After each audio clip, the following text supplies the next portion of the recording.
안녕하십니까. 2023년 5월 8일 월요일입니다. 코페스 동반자 채널에서 오늘은 패트리어트 미사일의 킨잘 극초음속 미사일 격추 내막 이런 주제로 말씀을 드리기로 하겠습니다. 우크라이나가 미국으로부터 도입한 패트리어트 미사일로 킨잘 극초음속 미사일을 요격했다, 이런 보도가 나왔다가 또 아니다, 이런 보도도 나오고 왔다 갔다 하다가 우크라이나 공군이 최종적으로 이를 인정을 하고 관련 사진들을 공개했지만, 그보다는 미국의 뉴욕 타임즈가 미국 국방부 소식통을 인용해서 우크라이나가 미국 패트리어트 미사일을 사용해서 러시아 공군이 발사한 킨잘 극초음속 미사일을 격추했다는 것을 최종적으로 보도를 하면서 일단 논란은 잠잠해졌습니다. 그런데 이번 사태가 우크라이나 공군의 독자적인 작전이었냐? 그건 아닙니다. 왜냐하면 미국은 이미 지중해 최첨단 전자전이 가능한 함재기들을 태운 항공모함을 배치한 지가 오래됐습니다. 그런데 러시아가 킨잘 극초음속 미사일을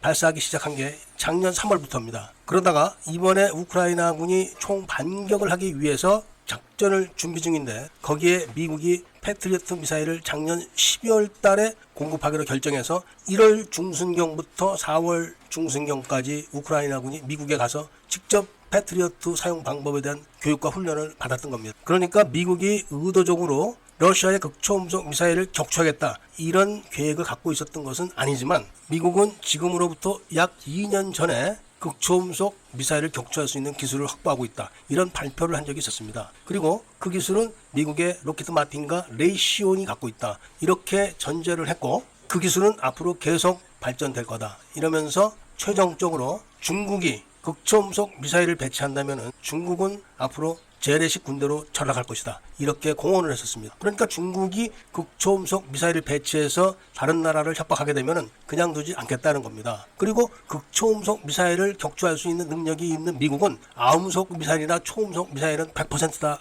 격추를 할 수 있기 때문에 중국군은 그냥 소총과 수류탄, 대포만 쏘는 군대로 만들어 놓겠다, 이렇게 공언을 했던 겁니다. 그러면서 이번에 패트리어트 미사일과 사드 미사일을 통합을 했습니다. 그러니까 사드 미사일의 레이더를 사용해서 패트리어트 미사일까지 발사할 수 있는 그런 시스템을 개발해서 한국에다 이미 적용을 시켜놨습니다. 한국은 고도 150km부터 20km까지 사드와 패트리어트 미사일로 방어가 되는 그런 나라죠. 그런데 우크라이나에 미국이 공급한 패트리어트 미사일은 패트리어트 3는 확실한데 최신 버전은 아니라고 합니다. 현재 미국은 상거리가 300km 정도 되는 패트리어트 4 버전을 거의 개발이 끝났다고 하는 이야기가 들려오고 있습니다. 그러니까 미국이 로키드 마틴과 레이시온사에다가 의뢰를 해가지고 극초음속 미사일을 요격하는 시스템을 개발이 끝내게 했는데, 그것을 계속 발전시켜 나가는 그런 과정에 있는 걸로 보입니다. 어찌되었든 간에 이번에 우크라이나 공군에 의해서 미국의 패트리어트 3 버전이 일단 러시아의 킨잘 극초음속 미사일을 요격을 했기 때문에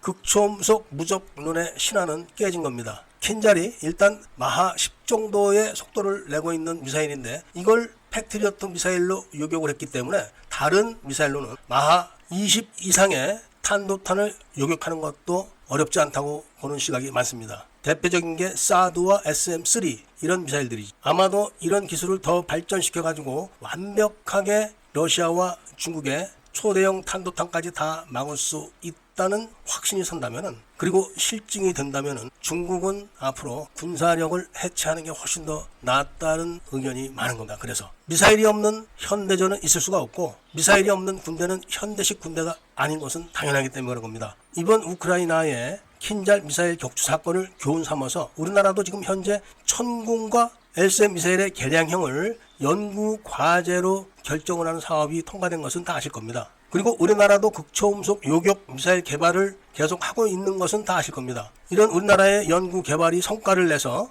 요격 시험에 성공을 했다, 이런 발표가 있게 되면은 그야말로 대한민국도 세계 강국이 아니라 열강의 반열에 들어가게 되는 겁니다. 아직까지 한국이 극초음속 요격 기술 개발에 대한 자세한 발표를 하지 않고 있어서 얼만큼 진행됐는지는 아직은 잘 모릅니다만은, 앞으로 정보가 입수되는 대로 구독자 여러분들께 알려드릴 것을 약속드리면서 오늘 이야기를 여기서 마치고자 합니다. 애국 시민분들과 밀매분들께서는 구독을 꼭 좀 해주시고 좋아요와 알림 설정을 부탁드리면서 이야기를 들어주신 데 대해서 감사드립니다.